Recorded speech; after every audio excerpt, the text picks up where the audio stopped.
Uma declaração do Papa Francisco esta semana despertou polêmica mais uma vez. Em uma entrevista que faz parte de um documentário recém-lançado, o Papa defendeu a união civil entre pessoas do mesmo sexo. Os repórteres Ilse Scamparini e Murilo Salviano mostram como essa opinião repercutiu na igreja e que direitos são garantidos a casais homoafetivos aqui no Brasil. Na quarta-feira, um terremoto sacudiu o menor país do mundo, o Vaticano. Uma nova declaração do Papa Francisco deixou confusos os fiéis, entusiasmados os progressistas e alarmados os conservadores da igreja. As pessoas homossexuais têm direito a estar na família. São filhos de Deus, têm direito na família. Não se pode echar da família a nadie. O Papa disse algo pela primeira vez. O que temos que fazer é uma lei de convivência civil. Têm direito a estar cobertos legalmente. Eu defendi isso. No Festival de Cinema de Roma, o documentário Francisco estreou mostrando os dramas do mundo através dos olhos do Papa argentino. Mas só esta declaração ganhou repercussão.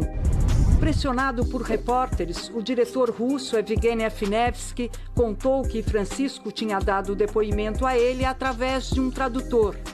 No dia seguinte, criou-se o suspense.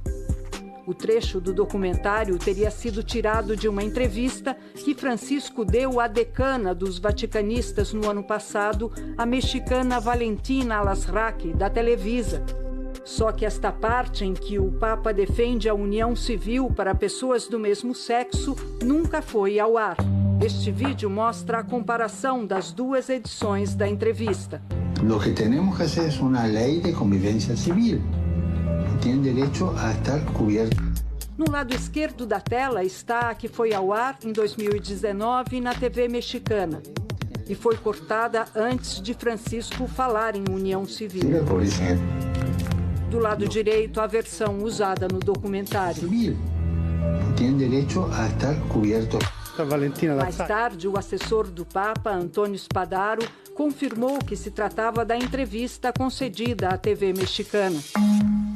O Vaticano se recusou a comentar quem, no ano passado, teria censurado o trecho polêmico. Como um menino judeu que nasceu na Rússia, cresceu em Israel e vive nos Estados Unidos, aprendi com o Papa a não colocar rótulos nas pessoas. Ele está tentando evitar a discriminação da comunidade gay. E eu sou gay. Habemus Papa. Se a declaração do Papa contraria a doutrina católica, foi para sensibilizar a Igreja para mudanças que ele julga necessárias.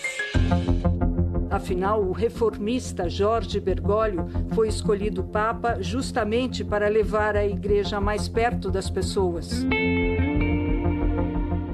4 meses depois de eleito, voltando do Rio de Janeiro para Roma, Francisco nos deu uma resposta que inaugurava um novo tempo. Se uma pessoa é gay e cerca o Senhor e a boa vontade, mas quem sou eu para prejudicá-la? Falar de gay com o sumo pontífice não era mais um tabu.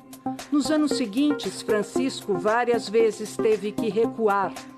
Algumas vitórias ele conquistou, como a comunhão aos divorciados que se casaram de novo, iniciativa que quase provocou uma ruptura na igreja.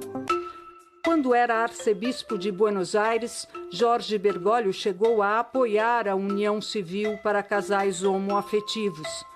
Foi uma maneira de impedir o casamento entre pessoas do mesmo sexo. A união civil é um compromisso legal entre duas pessoas que passam a compartilhar alguns direitos, mas não mudam o estado civil. É diferente do casamento civil, que representa uma união mais formal, regida pelo direito de família.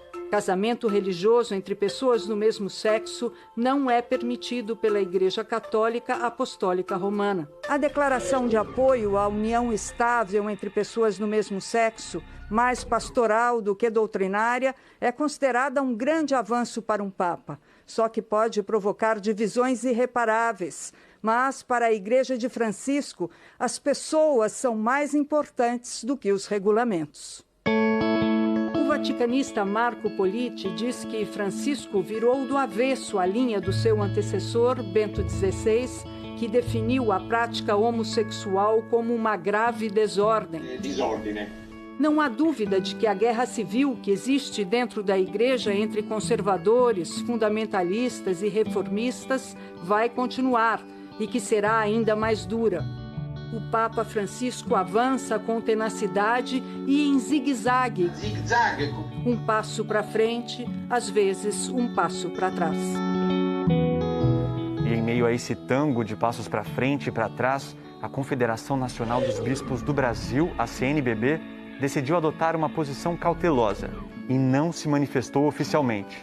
Mas ao Fantástico, o presidente da Comissão Episcopal para a Vida e a Família da CNBB enviou um documento em que diz que o comentário do Papa não muda em nada do ponto de vista doutrinal ou dogmático sobre a família, que o matrimônio cristão realiza-se plenamente na união entre um homem e uma mulher. O bispo que assina esse documento nos diz que Francisco nos impressiona com o seu nível de humanidade, que a realidade da discriminação pode levar à violência e à exclusão social. E que, portanto, diante desses perigos, o Papa entende que uma lei deve buscar garantir a seguridade que toda pessoa merece, ser cidadão de direitos. As palavras do Papa de amor e respeito pegaram no colo o coração da Renata. Me sinto muito mais acolhida, que um Papa se pronuncia tão abertamente, de maneira tão amorosa e generosa com as pessoas LGBTs. Eu frequentava a igreja todos os domingos, eu cantava na igreja. E quando eu me entendi lésbica e entendi que a igreja não iria aceitar, foi uma ruptura muito dolorosa. Renata se casou com a Manuela em 2013, logo depois que o Conselho Nacional de Justiça determinou que todos os cartórios do país fossem obrigados a celebrar o casamento homoafetivo. Foi um casamento dos sonhos. Mas a letra da lei não as poupou de palavras maldosas. O juiz de paz, ele nos chamou de marido e mulher, ele no final ele disse, os declaro casados, então foi bem chato essa parte. Desde a decisão do CNJ em 2013, houve um aumento expressivo de casamentos entre pessoas do mesmo sexo. De 3.700 naquele ano, saltou para mais de 12.000 em 2019. E na contramão, os casamentos entre casais heterossexuais registraram uma queda de cerca de 12%. Você passa a ter direito à pensão, você passa a ter direito a declarar o seu companheiro como seu dependente no imposto de renda, você passa a ter direito a incluir ele no seu plano de saúde, você passa a ter direito a fazer a adoção em conjunto de uma criança, entre outros direitos, né? O avanço mais recente aconteceu em 2019, quando o Supremo Tribunal Federal equiparou a homofobia e a transfobia ao crime de racismo. Tudo começa com um discurso de ódio, depois você passa por uma coisa mais ligada à violência em si, até mesmo homicídios. Mas enquanto a justiça avança, o governo questiona. Na semana passada, a Advocacia Geral da União entrou com um recurso pedindo para que o Supremo deixe claro quais atos religiosos não podem ser considerados crimes de homofobia.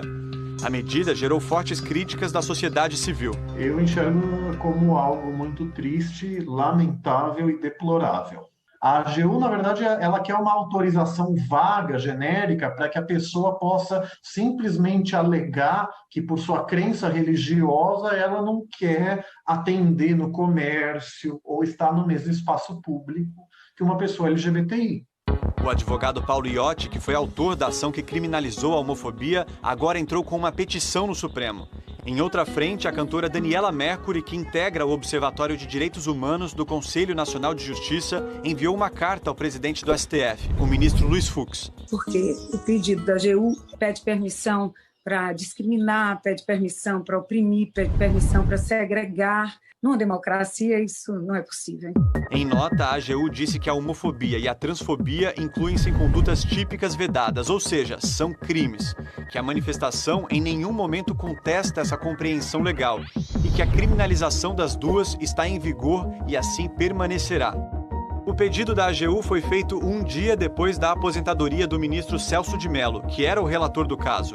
Com isso, o processo deve cair nas mãos do substituto dele, o ministro Cássio Marques, indicado por Bolsonaro e aprovado nesta semana pelo Senado. O que a vida quer da gente é coragem. e a gente precisa ter coragem para lutar por nossos direitos.